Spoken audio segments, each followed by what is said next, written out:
আপনি যে আজকের দিনে টি শার্টটি ব্যবহার করেন এটি তৈরি করা হয়েছিল 1900 সালে, যাতে অবিবাহিত পুরুষদের শার্টের বোতাম সেলাই বা পরিবর্তনে কোনো প্রবলেম ফেস করতে না হয়। ব্যাপারটা বেশ ইন্টারেস্টিং, তাই না?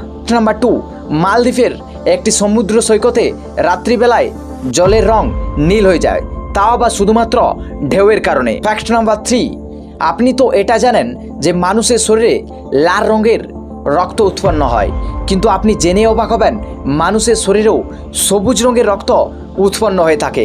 শরীরের এই অবস্থাকে বলা হয় সালফ হিমোগ্লোবিনেমিয়া। ফ্যাক্ট নাম্বার 4, আপনি শুনে শকড হবেন গুগলের কর্মচারীদের মধ্যে 40% কর্মচারী কখনোই কলেজে যাননি। নাম্বার 5, উট পাখির পা এতটাই শক্তিশালী যে এর পায়ের আঘাতে একটি সিংহ অতি সহজেই মারা যেতে পারে। সো আপনি এই ফ্যাক্টগুলোর কোনটি জানতেন না? অবশ্যই কমেন্টে জানাবেন।